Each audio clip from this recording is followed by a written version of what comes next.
whole minute.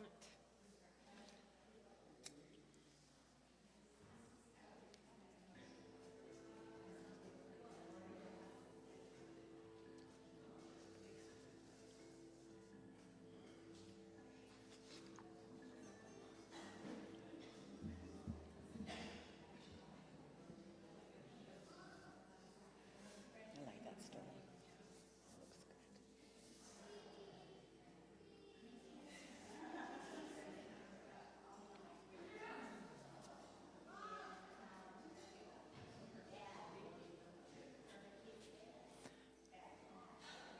Looks good. Good morning.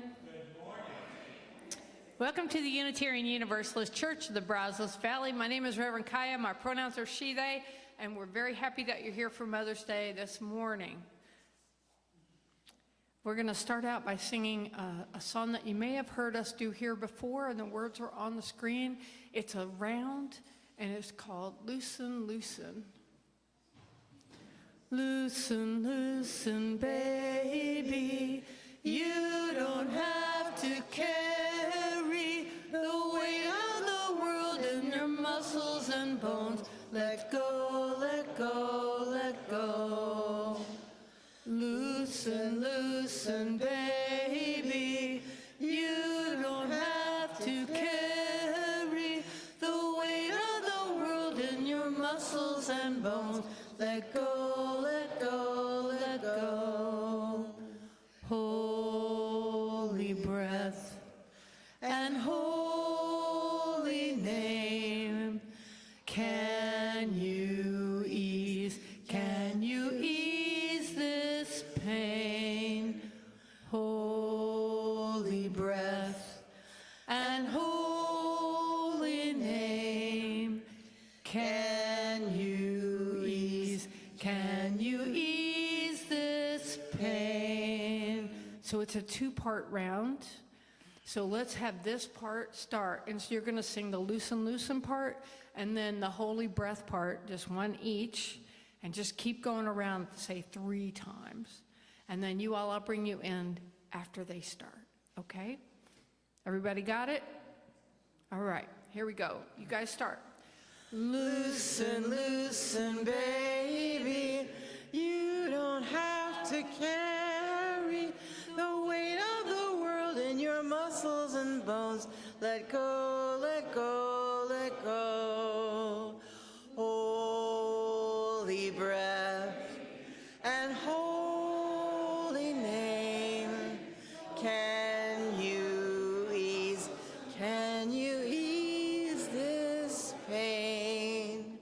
Loosen, loosen, baby, you don't have to carry the weight of the world in your muscles and bones. Let go, let go, let go.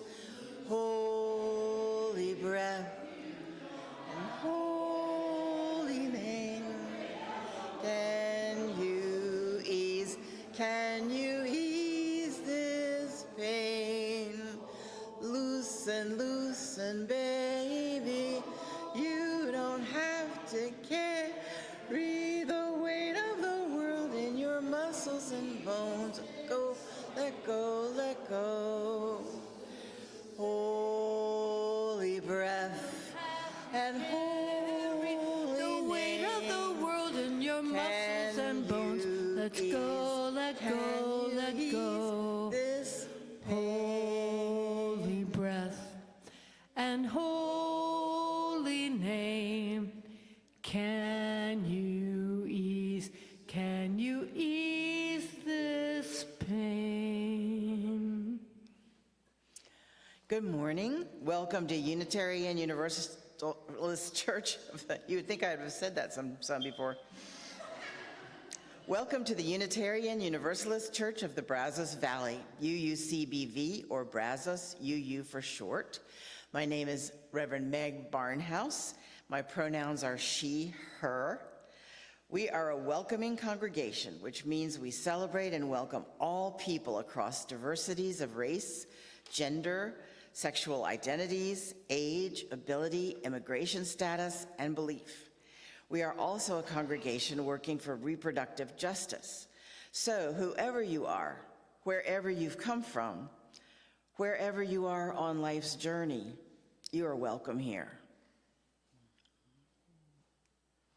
Our call to worship this morning comes from Julia Ward Howe, who wrote in 1870 a proclamation for the original Mother's celebration in the United States. And this is right from that. Arise, all women who have hearts, whether your baptism be that of water or of tears. Say firmly, we will not have great questions decided by irrelevant agencies. Our husbands shall not come to us reeking with carnage, for our sons shall not be taken from us to unlearn all that we have been able to teach them of charity, mercy, and patience. We women of one country will be too tender of those of another country to allow our sons to be trained to injure theirs. From the bosom of the devastated earth, a voice goes up with our own. It says, disarm, disarm. The sword is not the balance of justice. Blood does not wipe out dishonor, nor violence indicate possession. As men have often forsaken the plow and the anvil at the summons of war, let women now leave all that may be left of home for a great and earnest day of council. Let them meet first as women to bewail and commemorate the dead. Let them solemnly take counsel with each other as to the means whereby the great human family can live in peace, each learning after his own time the sacred impress, not of Caesar, but of God. In the name of womanhood and of humanity, I earnestly ask that a General Congress of Women, without limit of nationality, may be appointed and hold at some place deemed most convenient and at the earliest period consistent with its objects, to promote the alliance of the different nationalities, the amicable settlement of international questions, the great and general interests of peace. Julia Ward Howe, Original Mother's Day Proclamation, 1870. It's time to light our chalice. I think Ryan Farrar is our chalice lighter. Please say our chalice lighting words together. We light the chalice, the symbol of our Unitarian Universalist faith, as a beacon of hope for all who seek justice, dignity, and compassion, and in celebration of the life of truth and meaning we share together. And now please join me in saying our affirmation. Love is the spirit of this church, and service is its gift. This is our great covenant, to dwell together in peace, to seek the truth in love, and to help one another.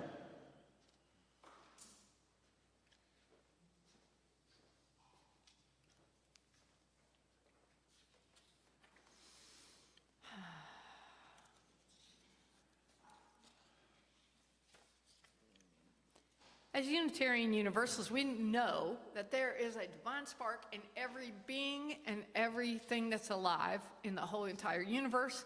And this is your chance to say howdy to the little bitty sparks in the room. There are quite a few here today. If you've never done this before, this is a Unitarian Universalist weird thing that we all do, and I hope you enjoy it. But if you are a very shy person and you never want to ever talk to anyone or shake their hand, just stand there like this and nobody will bother you. And I will let you know when it's over by hitting a chime.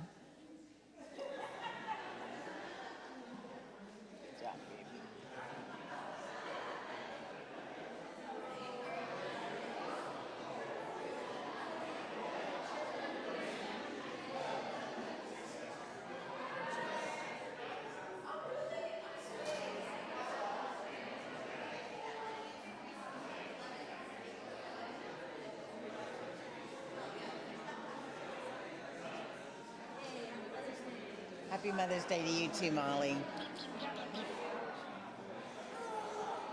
I know, Hey, happy Mother's Day to you, Carrie.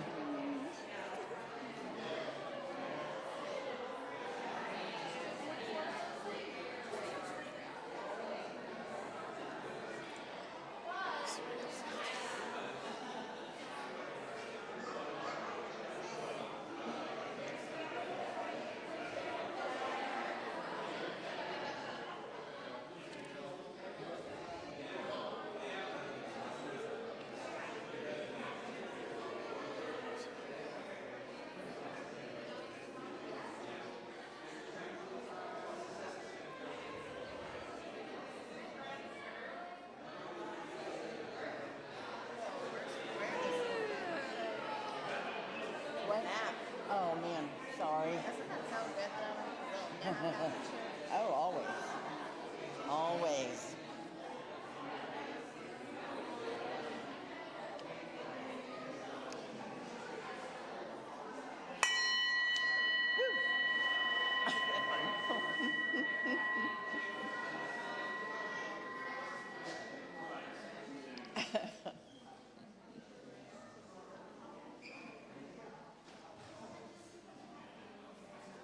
Do you do the candle lighting or do I?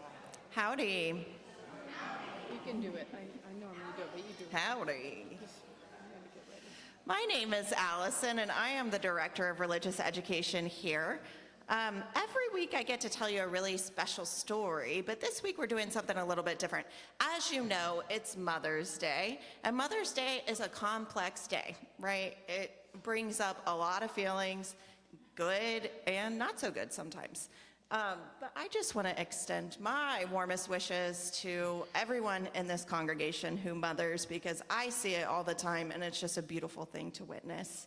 Now today we're doing something called a Mother's Day Mad Lib. Does anybody know what a Mad Lib is? We have some hands raised. What about the younger UUs? Do you know what a Mad Lib is? No. You think so? So, a Mad Lib is where I'm going to ask you a couple questions, and then y'all are going to shout out an answer, like a word, and I'm going to write it down, and then at the end, I'm going to plug all those words into a story. You got it? Awesome. Okay, so, and if you are a grown-up who also wants to give words to the Mad Lib, that is fine too. I am one person who can only hear so many people, so I'm gonna take what I hear, so nobody is allowed, well, you're allowed, but nobody should hopefully get their feelings hurt if I don't hear you. I'm so sorry if that is the case, but I'm just gonna take what I hear first. Is that cool with everybody? Cool. Cool? Forever. Oh, your feelings are, okay. Okay, moving on.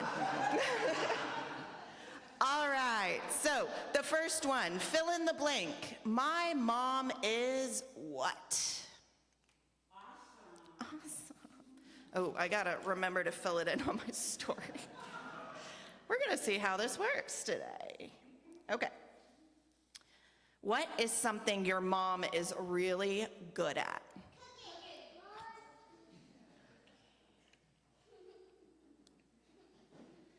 What does your mom love? Dancing. Oh, I love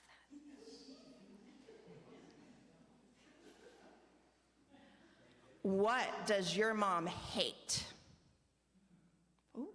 Roaches. Crumbs in bed. I heard roaches first, but crumbs in bed, it was close. What does your mom, oh no, I already did that. What do you like to do with your mom? Okay, I have cook already, so I'm gonna do sing. Is that okay with the front row? Okay, cool.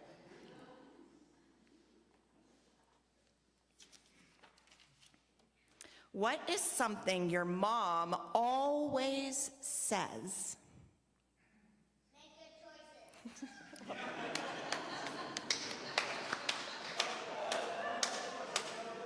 That is fun. All right, pick a number between 1 and 100. 37. And what are some words that mean the best? Super. Super.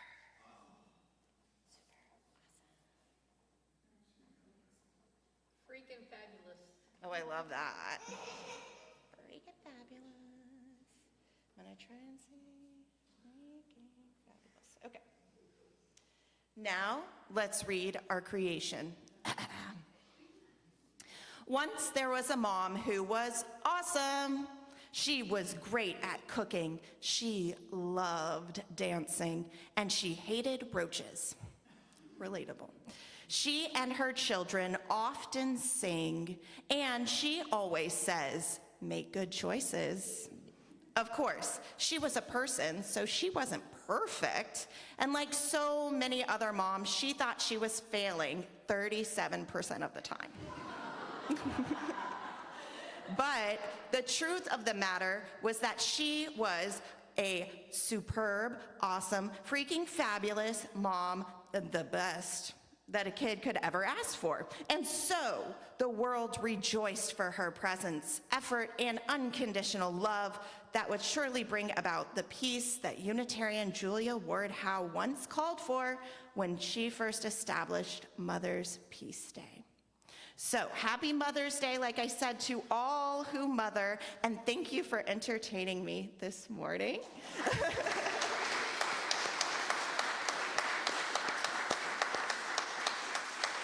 And now I will invite all of our younger UUs back to religious education if you choose to come with me. And will all of you please sing us out? This little light of mine, I'm gonna let it shine. This little light of mine, I'm gonna let it shine. This little light of mine, I'm gonna let it shine. Let it shine, let it shine, let it shine.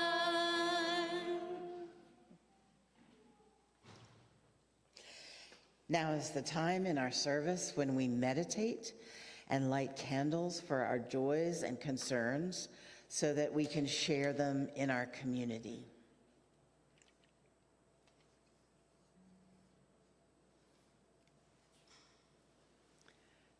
Y'all feel free to go light a candle if you would like to.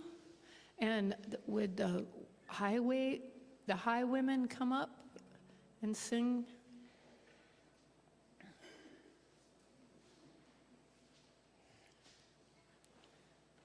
So, Molly, you can sing on I would have you sing on this one, and Carrie, if you'd sing on the pulpit mic, pull it down and sing real in it.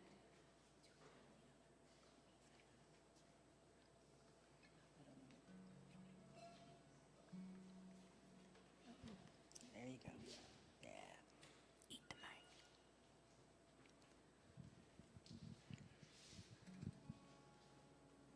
You're ready? Ready.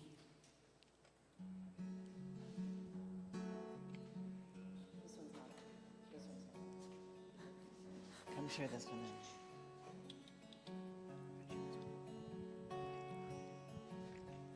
out. I was a high woman. I was a mother in my youth. For my children, I did what I had to do. My family left Honduras when they killed the Sandinistas. Followed a coyote through the dust of Mexico. And every one of them, except for me, survived. But I am still alive.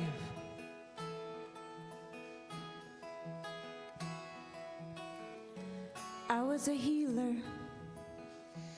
I was gifted as a girl. I laid hands upon the world.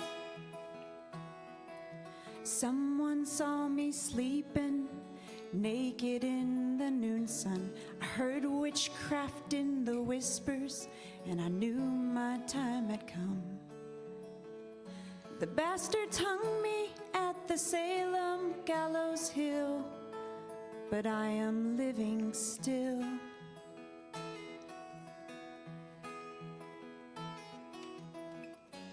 I was a freedom rider when we thought the South had won. Virginia in the spring of '61. I sat down on the Greyhound bus bound for Mississippi. My mother asked me if that ride was worth my life. And when the shots rang out, never heard the sound. I am still around. We'll take that ride again and again and again and again and again.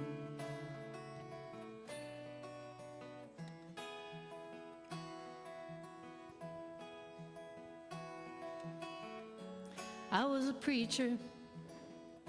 My heart broke for all the world, but teaching was unrighteous for a girl.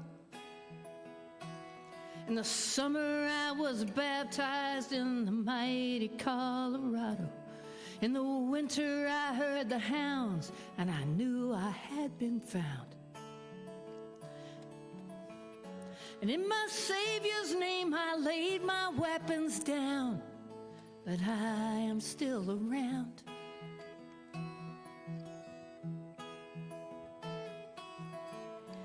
We are the highwaymen, singing stories still untold. We carry the songs you can only hold. We are the daughters of the silent generations. You sent our hearts to die alone in foreign nations. And they return to us as tiny drops of rain, but we will still remain. We'll come back again and again and again and again and again. We'll come back again and again and again and again and again.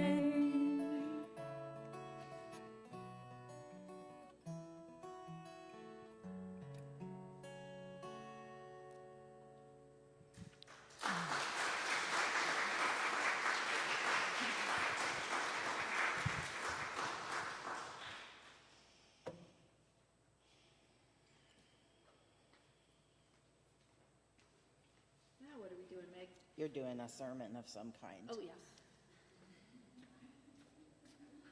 I don't know what it's going to say, but it's going to be good. You are very confident in my abilities. I am. It was here just a second ago. There it is. All right. Good morning. Happy Mother's Day. Happy Grandmother's Day. Have a great Grandmother's Day to all of y'all and all of you who do a lot of mothering, mother of cats. Today, across the country, people are celebrating Mother's Day, some with joy and gratitude, and others with grief or complicated feelings. Cards being written, flowers delivered, brunches planned. The HEB wants an ungodly amount of money for roses, so y'all are doing without today. But as Unitarian Universalists, we are invited to go deeper, to look beyond the surface of a hallmark holiday and explore the roots, the history, and the potential of this day. And those roots might surprise you.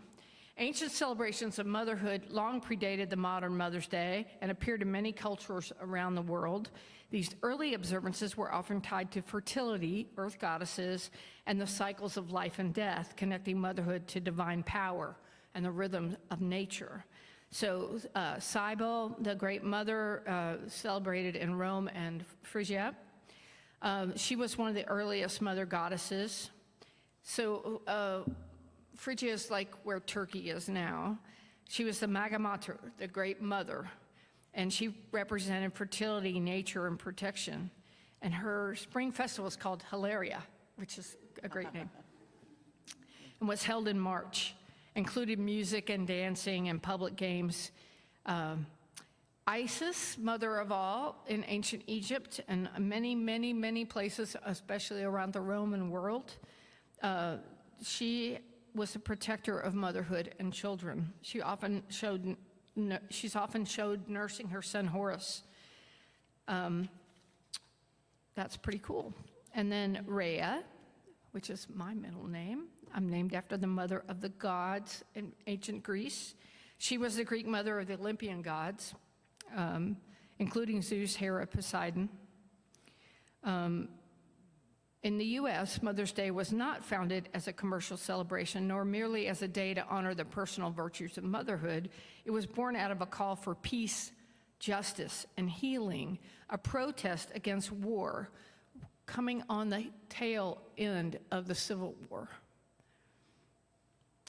and a vision of collective moral responsibility, especially by women who were busy fighting to get their rights to vote. So this is a suffragette dream. They thought if we got the vote that we would stop all war. They also thought we'd stop all drinking too, but that didn't work out too well. Okay. So y'all know who Julia Ward Howe is. Julia Ward Howe, she wrote the version of the words of the Battle Hymn of the Republic that we all know. It was a Unitarian who told her to do it, James Freeman Clark. And he said, yeah, why don't you rewrite the words to John Brown's Body and write us something we can sing? And she did. That's how we got the Battle Hymn of the Republic. She is a Unitarian. She wasn't a born Unitarian. She was a figured it out and got there as fast as she could kind of Unitarian. So she was a poet and an abolitionist.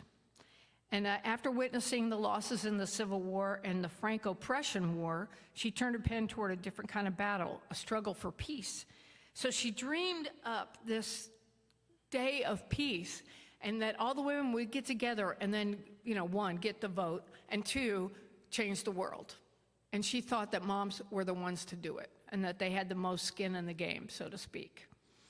So she thought that we had a moral responsibility to prevent our sons from being sent to die in wars. She said, our sons shall not be taken from us to unlearn all that we have been able to teach them in charity, mercy, and patience. Her vision was an international gathering of women, a Mother's Day for peace. And she wanted it to be June 2nd. Rise then, women of this day, say firmly, we will not have great questions decided by irrelevant agencies. I can't even say that, but she really believed that women had both a spiritual authority and an ethical duty to shape public life, not just private homes. She saw peace as a religious imperative and motherhood as a sacred trust that must not be undermined by war. So it was a great idea. She proposed it, and she got some things to happen in Boston where she had a lot of say, but it didn't gain national traction. Fast forward a few decades into the early 1900s, right before women get the right to vote, we meet this woman named Anna Jarvis. And Anna Jarvis is another woman moved by the power of maternal love. And her mother was a force of nature. I'll tell you about her too. So Anna Jarvis, the daughter, organized the first official Mother's Day service in 1908 in West Virginia, honoring her own mother's work in women's health and community care. Now, her mother, Ann Jarvis got these groups of women together, like women's clubs, except it wasn't like the women's clubs that some of y'all grew up with. This women's club would take care of the soldiers, whether they were Confederate or Union. They were making bandages, they were working for peace, they were doing what they could. They did community care, they helped people out that were starving, because a lot of people's husbands didn't come back, and there wasn't any Social Security then. All these things we have in place now for the moment that we need to fight hard to keep. And finally, she lobbied tirelessly for a national holiday, Anna Jarvis, the daughter. And in 1914, President Woodrow Wilson declared the second Sunday in May Mother's Day. But almost immediately, Anna got disillusioned. She saw florists and greeting card companies and commercializing everything, people just getting crazy. And she wanted this nice, intimate thing with her mom, like celebrating your mom, which some of us still have in the holiday. And I think this is where it comes from, is from her. Anyway, she worked so hard to get it passed, and then when it got passed and what it started becoming, she was so disgusted that she spent the rest of her life and all her money, she died penniless, trying to stop the Mother's Day takeover, the commercial Mother's Day takeover. Yep.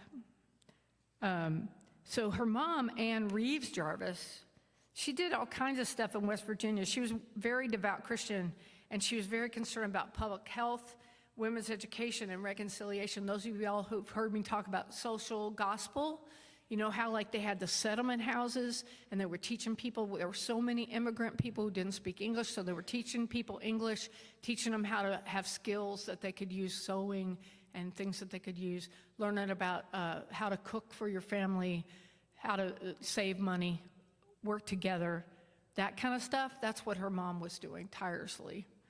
And she tried to teach people how to prevent disease, make sure their water was clean, you know, how to properly do sanitation, all these things that will go away if we get rid of all the things that we have in our government right now. We'll have to go back and learn all over again how to do these things. So she was very neutral in the war, and then they started she thought she would start a Mother's thing called Mother's Friendship Day in 1868, right after the war. And she got Union and Confederate neighbors to hang out. That was the idea. It didn't work.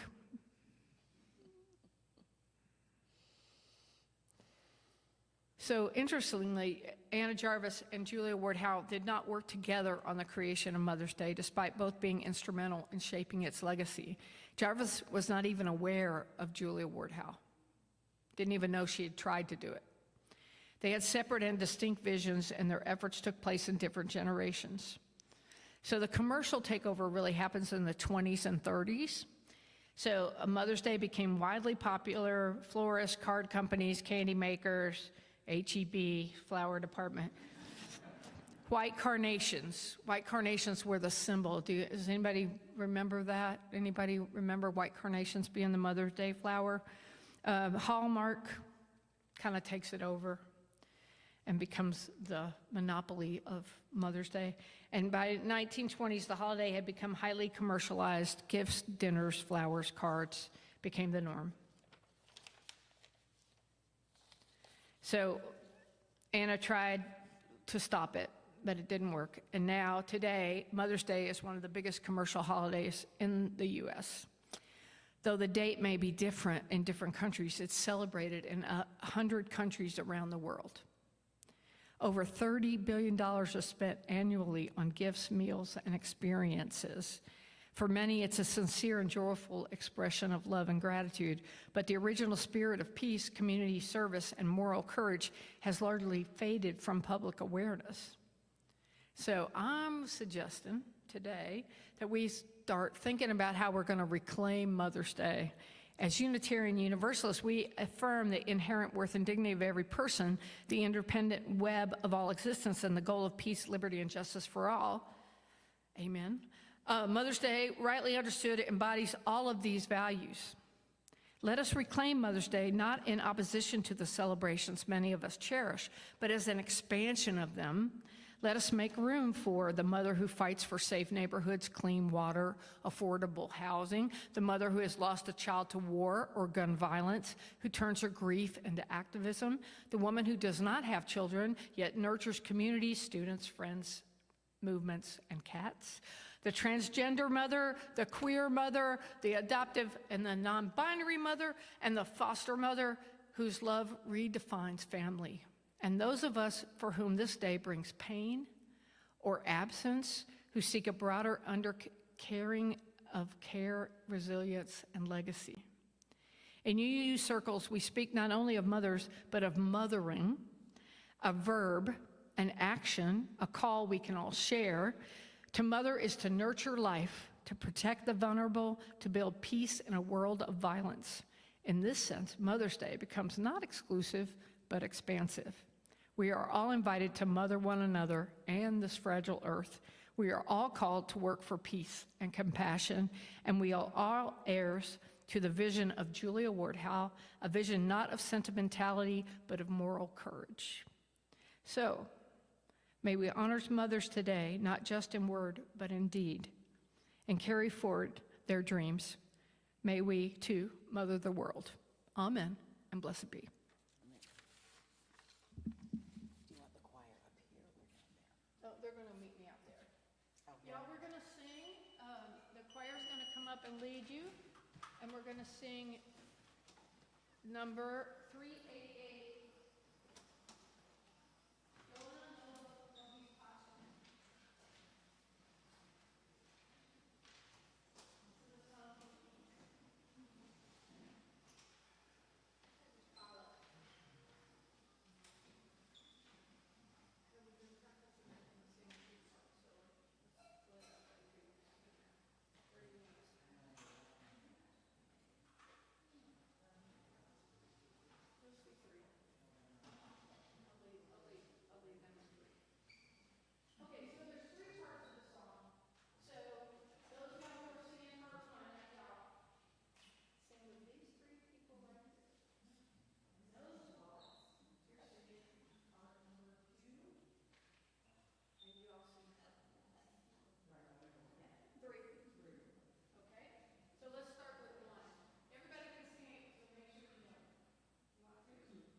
That was really good.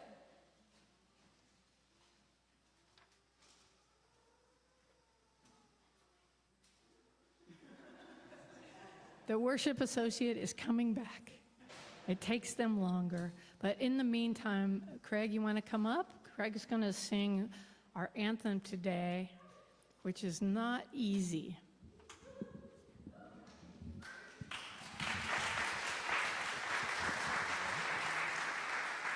Want me to announce the offering? Now let there be an offering taken to sustain and strengthen this place which is sacred to so many of us, a place of memory and hope, for we are now the keepers of the dream. This church shares the proceeds of the offering plate donation every week to help support important nonprofit organizations with which we work.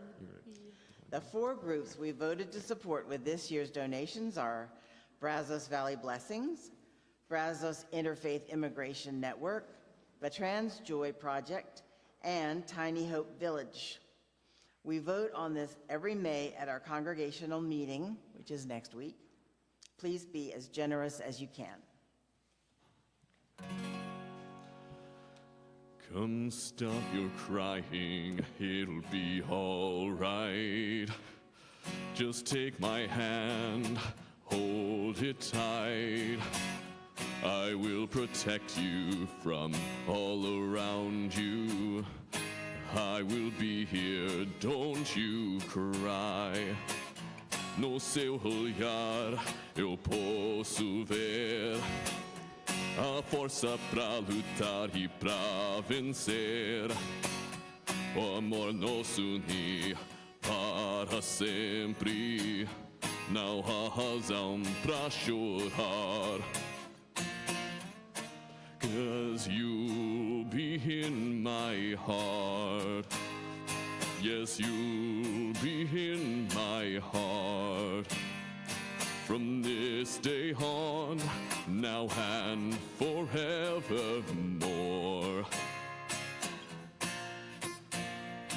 No meu coração, aonde quer que eu vá, você vai sempre estar aqui.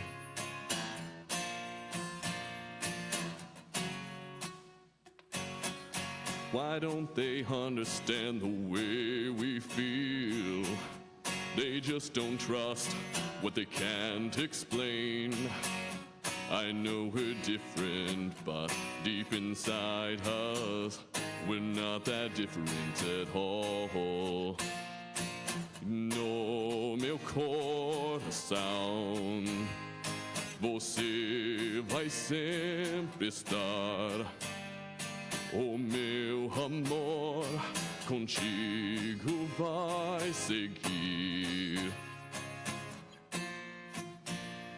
Don't listen to them, 'cause what do they know? We need each other to have to hold. They'll see in time. I know. When destiny calls you, you must be strong. I may not be with you, but you've got to hold on. They'll see in time. I know. We'll show them together. You'll be in my heart. Yes, you'll be in my heart. From this day on, now and forevermore. No meu coração, aonde quer que eu vá, você vai sempre estar aqui. Aqui. I'll be with you. I'll be there for you always, always and always. Basta fechar os olhos, é só fechar os olhos. Quando fechar os olhos, vou estar aqui.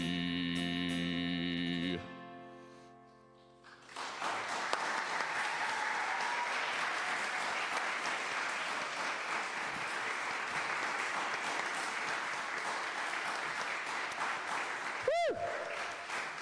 English and Portuguese. English and Portuguese. Pretty impressive. We give thanks for these gifts we have given, for those we receive, and for each other. May your generosity return to you tenfold. Our announcements today are 3 in number. Love and Joy rehearsals are now every Thursday, 6 to 7 p.m. The latest music is up at kiyahartwood.com. Just click on the Love and Joy page. Our final book club for braiding sweetgrass is after church in the chapel today. Our summer book is called Written in the Waters, a memoir of history, home, and belonging by Tara Roberts. Our first meeting to discuss that will be June the 8th. And then the congregational meeting is at noon next Sunday. Lunch and childcare are provided. That's where we vote on the four organizations that get the split the plate. And the board. What else are we voting on? Well, we could use some more suggestions of organizations that you'd like to support. This is your last day to do it. Even if you tell me, or Allison, the name of the organization and it takes you till tomorrow to send it in, no problem. But there's only, I think we have 4 nominations right now. So if you have an organization that you think is local and that our money will help support and benefit our community, then tell me who they are and we will put them in the list, because we have to print the whole thing so people can vote. And so today is technically the deadline, so. Sorry? Yes, Interfaith Network. Help me. I have no idea. Let's see. Yes, Arlene Campbell about Ukraine. Brazos Valley Blessings. Carabiners.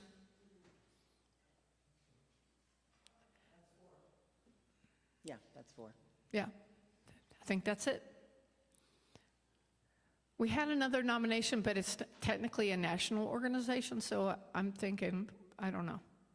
I'm at a loss as to whether or not I should include that one, but it was Worthy Now, which is a CLF. Say what that is. Their prison ministry, since we have about 500 people in Texas in prison that are Unitarians. So that's 5. But if anybody else has one, please let me know. Last chance. Now please join me in extinguishing the chalice. We extinguish this flame, but not the light of truth, the warmth of community, or the fire of commitment. These we carry in our hearts until we gather together again.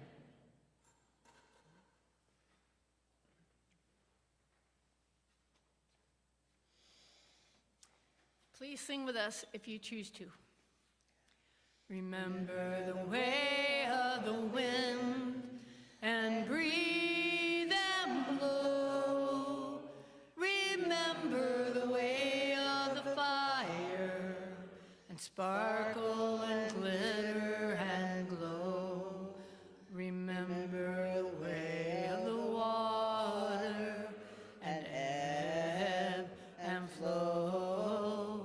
Remember the way of the earth and grow. Go in peace.